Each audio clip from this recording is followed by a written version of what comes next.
దేశీయ stock markets వరుసగా రెండో రోజు కూడా లాభాల్లో ముగిశాయి. సెన్సెక్స్ 544, నిఫ్టీ 135 పాయింట్స్ లాభపడ్డాయి. ఇక అటు బులియన్ మార్కెట్స్ ఫ్లాట్ గా కొనసాగుతున్నాయి. 24 క్యారెట్ల గోల్డ్ ₹255 లాభపడి 1,53,171 రూపాయల వద్ద కొనసాగుతోంది. కేజీ వెండి ₹720 నష్టపోయి 2,50,736 వద్ద ట్రేడ్ అవుతోంది. డాలర్తో పోలిస్తే రూపాయి మరింత బలపడింది. 16 పైసలు బలపడి ప్రస్తుతం 94 రూపాయల వద్ద ట్రేడ్ అవుతోంది.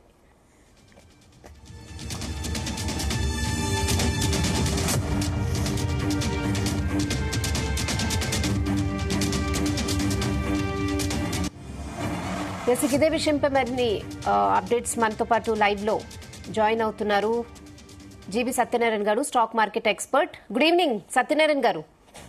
Good evening Rehana. సో వరుసగా రెండో రోజు కూడా లాభాల్లో కొనసాగుతున్నాయి మార్కెట్స్. సో ఎలా ఉండబోతుంది ఈ వీక్ ట్రెండ్ మొత్తం? ఓకే, రెండో రోజు ఇవాళ మూడో రోజు, 3 రోజుల నుంచి కంటిన్యూ మార్కెట్లు పెరుగుతూనే ఉన్నాయి.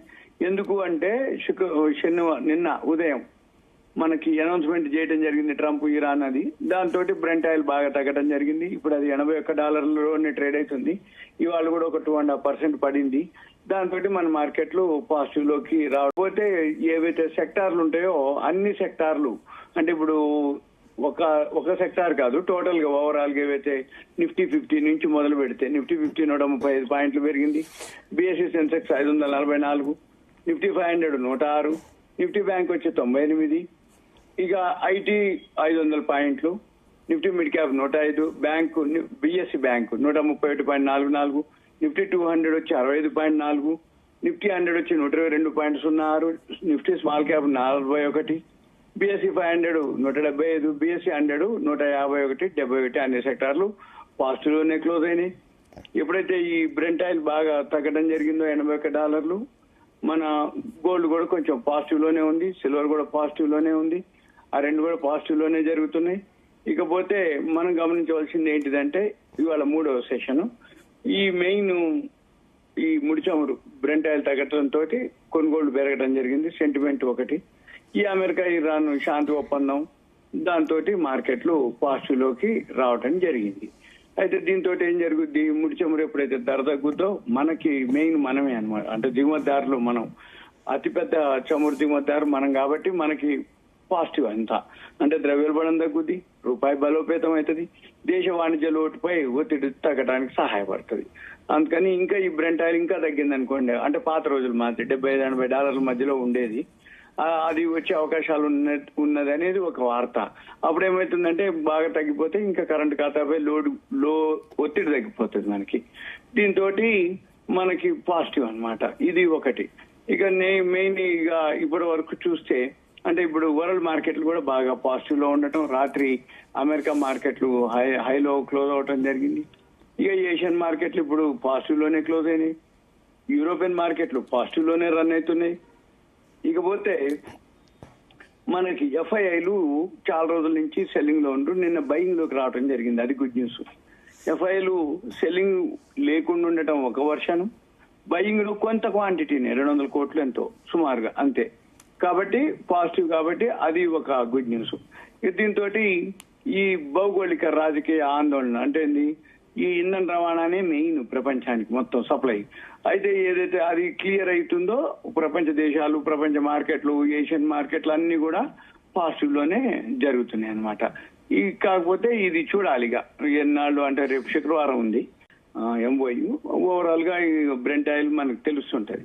ఇంకా తగ్గిపోయిందంటే మన రూపాయి కూడా బలపడటం జరిగింది. ఇవాళ ఇండియా విక్స్ కూడా తగ్గిపోయింది. ఎప్పుడైనా ఇండియా విక్స్ వోల్టాలిటీ ఇండెక్స్ అంటాం, ఈ వోల్టాలిటీ ఇండెక్స్ పెరిగింది అంటే మంచిది కాదు, తగ్గింది అంటే మంచిది. అంటే షేర్ మార్కెట్ పెరిగినప్పుడు అది తగ్గుద్ది, షేర్ మార్కెట్ తగ్గినప్పుడు అది పెరుగుతుంది. ఇది సింపుల్ గా మనం గమనించాల్సింది.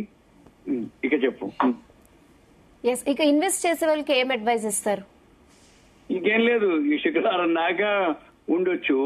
ఆల్రెడీ ఇన్వెస్ట్ చేసిన వాళ్ళు పోర్ట్ఫోలియోలన్నీ మంచిగా పెరగడం జరిగింది. నిన్న మొన్న అంటే 2 రోజులకి 18.15 లక్షల కోట్లు మార్కెట్ క్యాపిటలైజేషన్ పెరిగింది. ఈ రోజు 544 పాయింట్లు పెరిగిందంటే సుమారు మళ్ళీ ఒక 3 నుంచి 4 లక్షల కోట్ల మధ్యలో మళ్ళీ మార్కెట్ క్యాపిటలైజేషన్ పెరుగుద్ది. ఇక ఎవరైతే ఇన్వెస్ట్ చేసిన వాళ్ళు ఉన్నారు, ఆల్రెడీ చేసి ఉన్నారు, వాళ్ళు పోర్ట్ఫోలియోలు చూసుకోవడానికి సరిపోతుంది. ఇప్పుడు కొత్తగా ఇన్వెస్ట్ చేసే వాళ్ళు చేయొచ్చు, దానికి ఏమి ఇబ్బంది లేదు. కాకపోతే నిన్న అడ్వాన్స్ ట్యాక్స్ డేటా కూడా వచ్చింది, కాకపోతే మనకి ఇంకా అప్డేట్ కాలేదు. సరే, ఒకవేళ అది కూడా నీకు పెద్దగా ఉండదు, ఎందుకంటే లాస్ట్ ఇయర్ మీద. కానీ మార్కెట్ సెంటిమెంట్ తేడా వస్తుంది. ఎప్పుడైతే ఈ ఇరాన్ అమెరికా యుద్ధం ఆగిపోయిందో సెంటిమెంట్ తేడా ఉంటుంది. బాటంకి వచ్చిన షేర్లన్నీ కూడా, వాల్యూ ఉన్న షేర్లన్నీ కూడా మళ్ళీ బౌన్స్ బ్యాక్ అవుతున్నాయి, పెరగడం జరుగుతుంది, పెరుగుతాయి కూడా, ఇంకా పెరిగే అవకాశాలు కనపడుతున్నాయి. కాకపోతే ఈ అడ్వాన్స్ ట్యాక్స్ ఒక డేటా కానీ మార్కెట్లు బాటమ్ లో ఉన్నాయి, ఒక 1.5 ఇయర్ నుంచి కంటిన్యూగా పడుతూనే వచ్చినాయి. కాబట్టి ట్రంప్ వచ్చే దగ్గర నుంచి మార్కెట్లు ఫాల్ అవుతున్నాయి. ఇప్పుడు మళ్ళీ ఇరాన్ అమెరికా చర్చలతోటి మళ్ళీ బ్రెంట్ ఆయిల్ తగ్గిపోతే ఆటోమేటిక్ గా ఇక మిగిలినన్ని పాజిటివ్ లోకి వస్తాయి, మార్కెట్లు కూడా పెరిగే అవకాశాలే కనబడుతున్నాయి. గోల్డ్ సిల్వర్ కూడా పెరుగుతుంది. కానీ మన శుక్రవారం వరకు వెయిట్ చేయాలి. శుక్రవారం అంటే ఓకే, శుక్రవారం రోజు మళ్ళీ సంతకాలు పెడతారు. ఇప్పుడు ఏంటంటే ఓవరాల్ ఎంఓయు, అప్పుడు రిటర్న్ ఎంఓయు, ఆ నుంచి క్లియర్ అయిపోయినాక హార్ముజ్ జల్సంది ఓపెన్ చేసి ఇక స్టార్ట్. అది మరి అయితే వచ్చే రోజుల్లో ఇన్వెస్ట్ చేసే వాళ్ళు ముఖ్యంగా అంటే ఎలాంటి అంశాలు మైండ్ లో పెట్టుకుని ఇన్వెస్ట్ చేయాలంటారు? మార్చి రిజల్ట్స్ వచ్చినాయి ఉన్నాయి, చాలా చాలా కంపెనీలు. ఇప్పుడు ఇండియా ఫ్రాన్స్ మొన్న టైఅప్ అయినాయి. ఇండియా ఫ్రాన్స్ టైప్ తోటి హిందుస్థాన్ ఏరోనాటిక్స్, మజ్గాన్ డాక్ కొన్నిటికి బెనిఫిట్స్ వచ్చింది, సనాఫీ ఒకదానికి బెనిఫిట్ వచ్చింది. అటువంటివి చూసుకొని చేసుకోవచ్చు. తర్వాత కొన్ని ఆర్డర్స్ ఉంటాయి, ఎక్స్పోర్ట్స్ జరుగుతూ ఉంటాయి, అటువంటివి చూసుకోవచ్చు. ఇప్పుడు అంతకుముందు నుంచే మనం వేరే దేశాలతోటి మోడీ గారు ఎక్కడ ప్రపంచ పర్యటన ఏ దేశంతో చేసినా అక్కడ ఏదో ఒక డీల్ జరుగుతుంటాయి.